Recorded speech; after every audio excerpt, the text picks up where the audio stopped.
Good evening friends, मैं जिगमार फिर से अपनी सब बताई कहानी लेके आया हूँ। आज हमारे साथ बलराम सैनी है जो गुड्स कार्ड बन के अपने परिवार और अपने क्षेत्र का नाम रोशन किया। उनसे जानने की उनकी पूरी जर्नी से बताई कहानी, कैसे वो यहाँ तक पहुँचे, इनके संघर्ष की कैसे कितनी कहानियाँ हैं, कैसे पढ़ाई करते थे, इनका आगे का लक्ष्य क्या है, पूरी जो सफलता की कहानी है वो आपके सामने है। तो सबसे पहले स्वागत करते हैं अपने चैनल में। आपका स्वागत है हमारे चैनल में सर। तो सर, आपका जो शुरुआती परिचय है वो हमारे दर्शकों के ऊपर बता दीजिए। मेरा नाम बलराम सैनी, मेरे पिताजी का नाम गोविंद राम सैनी। मैं रेलवे स्टेशन चौमू का निवासी हूँ और मैं वर्तमान में गुड्स ट्रेन मैनेजर पे पद पर कार्य कर रहा हूँ रेलवे विभाग में। तो सर, जब बात करें साइंस की या कॉमर्स की बात करें तो काफ़ी स्टूडेंट्स अलग अलग सब्जेक्ट वगैरह लेते हैं। तो ये जो आपको आप मैथ में काफ़ी अच्छे हैं, आपका गणित विषय रहा है, तो ये साइंस मैथ लेने का विचार कहाँ से आया आपको? विचार में मेरे बड़े भैया से प्रेरित था। उनको क्या है कि उनकी मैथमेटिक्स अच्छी थी और उनको पिताजी ने उस समय क्या है कि हमारी पारिवारिक स्थिति अच्छी नहीं थी, तो उनको मैथमेटिक्स नहीं दिलवाया था और वो आर्ट्स दिलवाए थे। तो इस वजह से वो जॉब नहीं लग पाए थे। यानी कि आर्ट्स में क्या कंपटीशन ज़्यादा रहता है, कट ऑफ बहुत ज़्यादा चली जाती है। टीचर की तैयारी की थी उन्होंने। फिर उसके बाद में मेरी रुचि मैथमेटिक्स की तरफ रही। ये और सर, आपकी 10वीं और 12वीं में कितने परसेंटेज बने थे, आपके मार्क्स कितने बने थे आपके? मार्क्स तो मैं गवर्नमेंट हाई सेकेंडरी स्कूल से पढ़ा हूँ। मार्क्स ज़्यादा नहीं थे। सरकारी स्कूल में आपको पता है ज़्यादा मार्क्स भेजते भी नहीं है, 17 अंक वगैरह। तो मेरी 12th में तो बनी थी 61% और 10th में 64.3 थी, ऐसा कुछ थी। और ग्रेजुएशन में मेरा 61% अच्छा, मतलब आप एवरेज विद्यार्थी में रहे हैं विद्यार्थी। और फिर भी यहाँ इस मुकाम तक पहुँचे हैं। तो सर, जैसे आपने जब कॉलेज की, तो कॉलेज के बाद में कई विद्यार्थी होते हैं जो साथ में कॉलेज से तैयारी करते रहते हैं कि मुझे कंपटीशन में जाना है, ये करना है।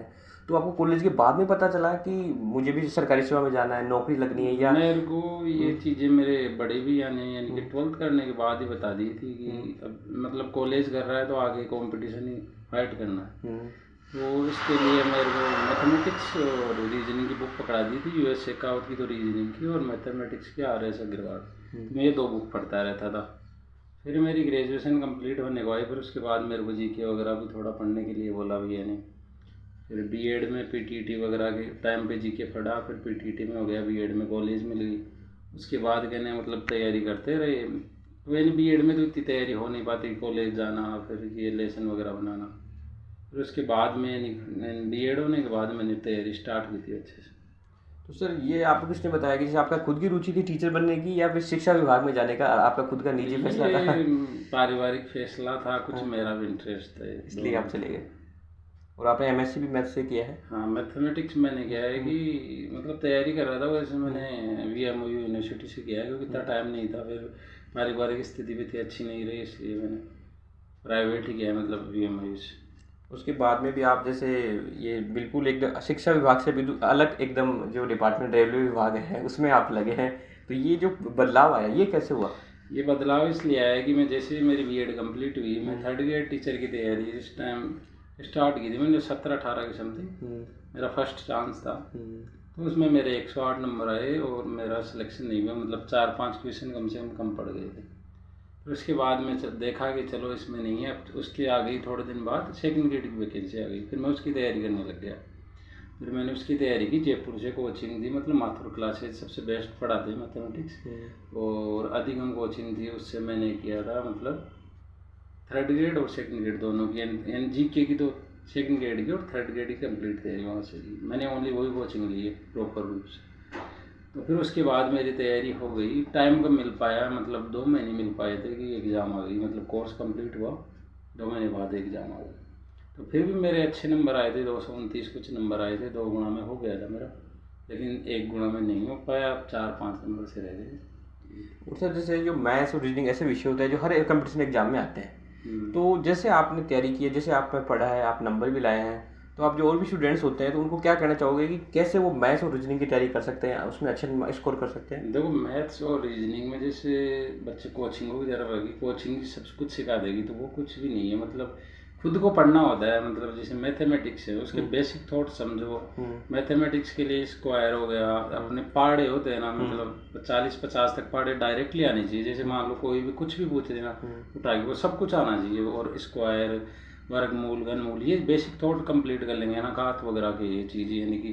और जैसे अलजेब्रा के जैसे छोटे छोटे फॉर्मूले होते हैं, +b² ऐसे कुछ, तो ये सब चीज़ें पहले से कुछ तैयार कर लेंगे और फिर मतलब जो बढ़िया बढ़िया बुक प्रिपेयर कर लो, मतलब 1 या 2 बुक ले लो मैथ की और 1 या 2 बुक रीजनिंग की, उसको पढ़ो प्रॉपर, यानी कि उसमें सब कुछ आता है आजकल बुक, जैसे यूएस एकाउंट बुक है उसमें एग्जाम्पल दिए हुए रहते हैं, उसके बाद मतलब एक्सरसाइज रहती है, तो उसको बराबर सोल्व करो, फिर उसके बाद में कोचिंग जाना चाहिए, फिर कोचिंग अच्छी कोचिंग पकड़नी चाहिए अच्छे टीचर के पास, और एक बार कोचिंग कर लो किसी भी सब्जेक्ट की, बार बार कोचिंग करने से कोई मतलब नहीं है, कोचिंग करो और खुद प्रैक्टिस करो, वही सबसे बढ़िया रहता है।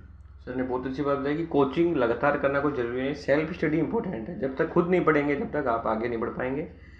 सर जैसे आप गुड्स गार्ड बने हैं, तो इससे पहले ऐसी कौन कौन सी एग्ज़ाम जिसके आप नज़दीक जाके पहुंच चुके हैं या फिर सिलेक्शन हो चुका है आपका?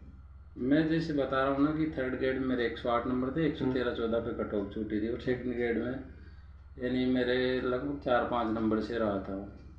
उसके अलावा मैंने दिल्ली पुलिस, मेरे दोस्त ने भर दिया था फॉर्म, मैं ऐसे ही दे के आया था, दौड़ करने भी नहीं गया, उस टाइम भैया की शादी आ गई थी, फिर मेरी रुचि नहीं थी दिल्ली पुलिस में, ऐसे बस ओनली एग्ज़ाम दे के आया था, तो उसमें भी मेरा ऐसे 70 के समथिंग नंबर थे और 72 ऐसे कुछ कट ऑफ गई थी, तो उसमें भी ऐसे रह ही जाता, इसलिए मैं पहले ही नहीं गया।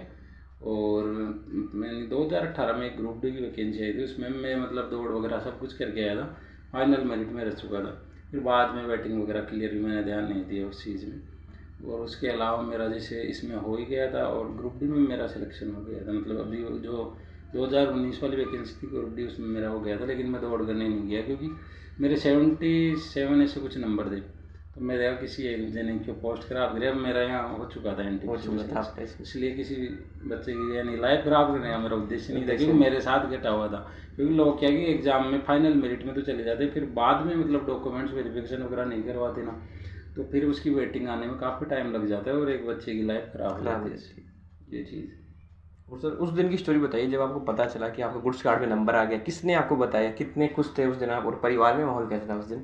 उस दिन रात को मेरे पास मतलब फ़ोन आया था रात को मेरे दोस्त का कि ये मतलब इसका रिजल्ट आ चुका है, और इसमें रिजल्ट ऐसे आया था मतलब 2.5 गुना या 3 गुना विद्यार्थियों को चयन किया था, तो इसमें चयन 2.5 गुना का किया था, तो उसमें ऐसे था कि टाइपिंग वगैरह भी थी, लेवल 5 में काफ़ी पोस्ट टाइपिंग की थी और बिना टाइपिंग की, तो मेरे ये टाइपिंग इतनी अच्छी थी नहीं, ये थोड़ा दुख है नहीं, और अच्छी पोस्ट मिल जाती है, और ये भी अच्छी पोस्ट है ऐसी कोई बात नहीं है, टाइपिंग नहीं थी, और मैंने पोस्ट चॉइस भी गलत लगा दिया था उस टाइम, गार्ड का लगा दिया था, गुड्स ट्रेन मैनेजर जिसको पहले गुड्स गार्ड बोलते थे, उसमें यानी कि कट ऑफ बताई कि यार इतनी गई है, तेरा तो आराम से हो जाएगा, क्योंकि पहले मैंने नंबर जोड़ रखे थे, उसमें मेरे 88, 89 ऐसे कुछ नंबर थे मेरे इसमें लेवल 5 में, और कट ऑफ यानी 2 गुना पे ओबीसी की 81 जगह थी, तो मेरे 9 नंबर ऊपर है, 2.5 गुना आराम से हो जाएगा। फिर उसके बाद इन 2 गुना का सिंगल गुना में जब रिजल्ट आया ना, तब मेरे